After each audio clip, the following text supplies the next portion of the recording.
Bonjour à toutes et à tous, aujourd'hui on se retrouve dans une nouvelle vidéo.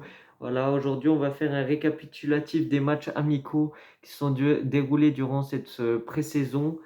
Voilà, on va analyser les résultats, les buts encaissés, les buts mis, les meilleurs joueurs de cette pré-saison, en espérant que ça nous permettra de faire une bonne saison avec plein de bonnes surprises et que des bonnes surprises, parce que les mauvaises surprises, on en a l'habitude entre les défaites contre des petits clubs, voilà, des grosses blessures, on n'en peut plus, on n'en peut plus. Donc cette fois-ci, on veut une saison où on fait 38 matchs, 38 victoires et on gagne la Ligue des Champions. Non, je rigole, c'est impossible. Enfin, rien n'est impossible dans la vie et d'ailleurs surtout dans le foot, mais ce n'est pas trop possible.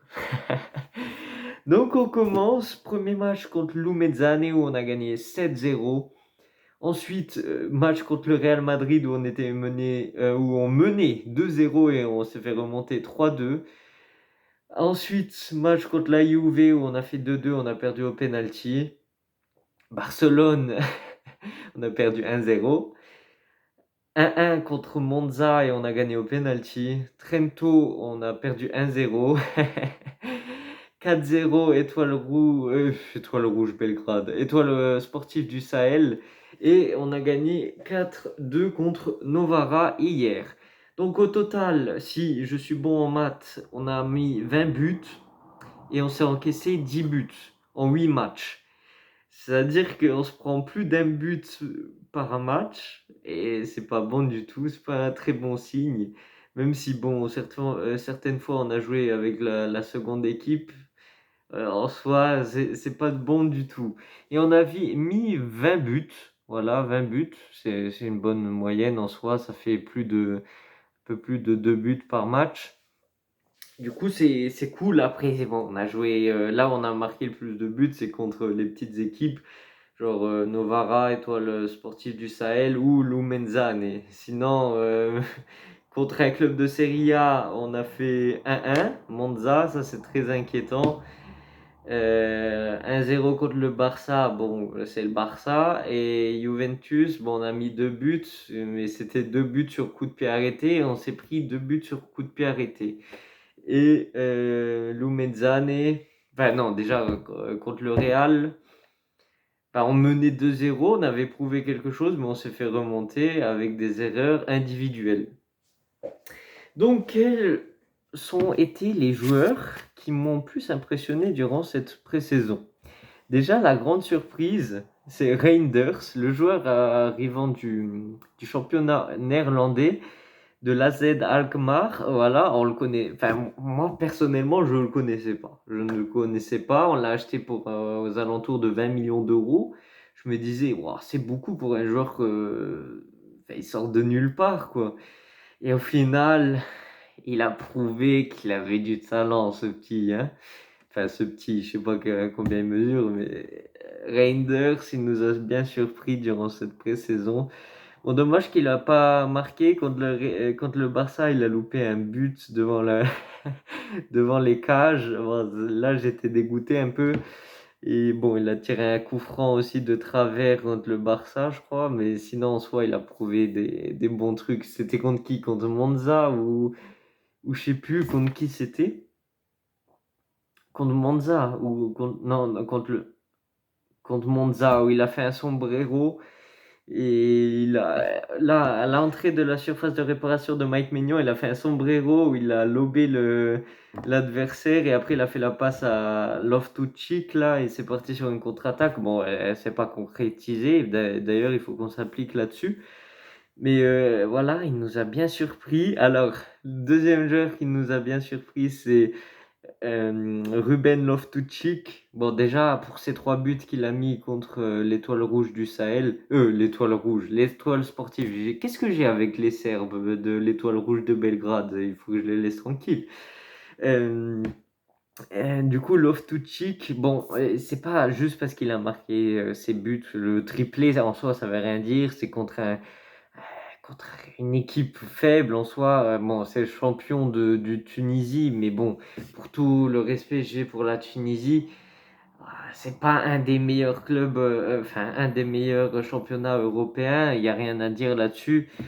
Mais oh, ça va, ils sont bien débrouillés quand même, l'Étoile du Sahel contre une équipe contre Milan. En plus, on avait mis l'équipe titulaire. Enfin bref, Loftus-Cheek, voilà, il a prouvé qu'offensivement, il peut apporter beaucoup. Et je pense que cette saison, grâce aux milieux centraux, là, on va marquer beaucoup de buts. Déjà, Loftus-Cheek, à l'époque, quand il jouait à Chelsea, à l'époque où il y avait Maurizio Sarri, l'actuel entraîneur de la Lazio, il avait atteint le compteur de double chiffre, voilà, avec, je sais pas, une dizaine de buts ou assists, voilà, il avait prouvé qu'il pouvait faire du grand taf offensivement, mais après il s'est un peu perdu entre les blessures et entre le changement de module. Et quand il arrivait à la AC Milan, il avait dit que lui il voulait jouer dans un poste offensif, et du coup c'est ce que Pioli a fait. Et là, il est en train de prouver qu'il est à la hauteur. Mais en fait, le truc, c'est que un joueur comme Ruben, en Serie A, il y en a très peu. À son poste, des joueurs aussi physiques. Et à ce poste-là, il y en a très peu. Et je pense que là, ça fera la différence. Encore Sergei Milinkovic-Savic, je trouvais qu'il était très physique et il était très bon. Mais bon, je compare pas du tout ces deux joueurs. Mais je veux dire, dans l'esprit, c'était un peu les deux mêmes profils. Après, Sergei Milinkovic-Savic, je le voyais juste jouer quand il jouait contre l'AC Milan. Bon, de temps en temps, je regardais les grands matchs, genre Lazio Inter. Enfin bref. Et pour moi, le troisième joueur qui m'a bien impressionné, c'est Pulisic. Voilà, en soi, bon, non, c'est pas qu'il m'a impressionné. On savait déjà tous les capacités qu'il avait. Sauf que là, au début, il jouait côté gauche. Je trouvais qu'il jouait mieux côté gauche. Déjà contre Lumenzane, il a mis 2 assists. Contre le Real, encore une assist. Enfin, passe décisive.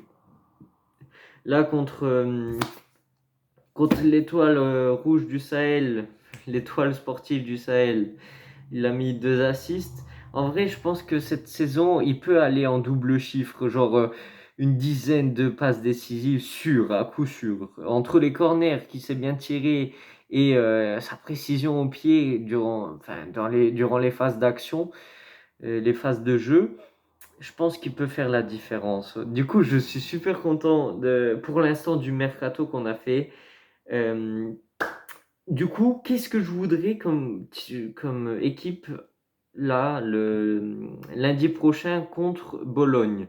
Voilà, comme vous savez, lundi prochain, 21 août, le championnat reprend. On joue contre Bologne à 20h45 à Bologne. Ça sera un match à ne pas manquer et à ne pas sous-évaluer parce que Bologne, c'est une très bonne équipe en Serie A. Bon, c'est une petite équipe, mais qui se défend pas mal.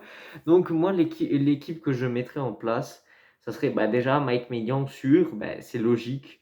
Théo Hernandez à gauche, charnière centrale, Tomori, Thio. Ça aussi, Tomori, là, durant cette pré-saison, c'était un carnage par contre, hein. Toutes les erreurs défensives qui nous a causé des buts, quoi. C'est à cause de lui, la plupart des buts qu'on s'est pris. Déjà contre le Real, le but, bon, déjà entre Sportiello qui fait une boulette monstre et Tomori qui donne la balle à l'adversaire devant la surface de réparation, je veux dire, ça va pas du tout. Il faut qu'il modifie cette mentalité-là parce que, waouh. En plus, on se prend trop de buts. Je veux dire, là, c'est les 2 dernières saisons. Bon, non, plutôt la saison où on a gagné le Scudetto. Durant les 10 derniers matchs, on se prenait aucun but. Avec la charnière centrale Tomori, Kalulu, c'était vraiment un mur. Le mur de Berlin, il n'y a rien qui passait. Alors que là, depuis la saison dernière, euh, c'était. On se prenait trop de buts. On se prenait des goleadas, des fois. Monstre. 3-0 ou 4-0 contre la Lazio, c'était un carnage. Donc, charnière centrale Tomori Thio, avec un Tomori un peu plus concentré, parce que, hein, Calabria à droite, ou Kalulu, je sais pas. Je sais pas, Kaloulou, je mettais. Allez, Calabria, le temps qu'il se remette en forme, Kaloulou. À droite, milieu de terrain, ça m'embête. En soi, je mettrais Adli à la place de Krunic, mais bon, on sait tous que Pioli va faire jouer Krunic au milieu, Loftus-Cheek et Reinders au milieu, et en attaque, le truc, c'est que c'est qu'on a trop de joueurs en attaque, mais je mettrais Leao à gauche, évidemment. À droite, je mettrais quand même Pulisic, parce que Chukwueze, il est pas encore au top de... Enfin, c'est pas qu'il est au top de sa forme, mais il a pas fait toute la préparation avec l'AC Milan. Du coup, il y a certaines combines, certains mécanismes à mettre en place, parce qu'il a joué que le match hier contre Novara ou le match contre Trento. Sinon, il a pas beaucoup joué. Et Pulisic, il est là depuis le match contre le Lumenzane, et du coup, il a loupé aucun match de préparation. Enfin, si, il y a des matchs contre Trento, notamment, ou Novara, où c'était les réserves qui jouaient, c'est-à-dire les joueurs qui ont joué la veille et ne jouaient pas le match là. Mais en soi, je pense que Pulisic sera prêt pour le premier match du championnat.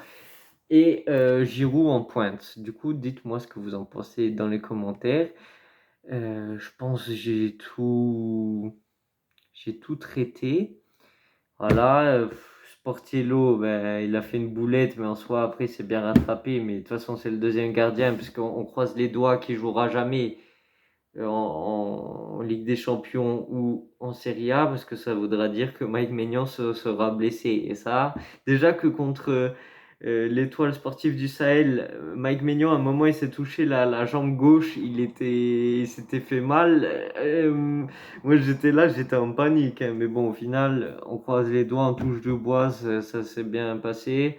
Et au final, c'était pas une blessure grave, et il avait juste une douleur sur le moment.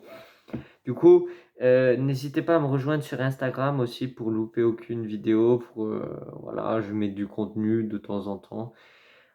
Voilà, même pour me parler, n'hésitez pas. Il est dans la description. Et voilà, n'hésitez pas à commenter. C'est toujours un plaisir de répondre à vos commentaires. Likez, partagez, vous abonnez. Et voilà, on se retrouve dans la prochaine vidéo. Ciao, ciao.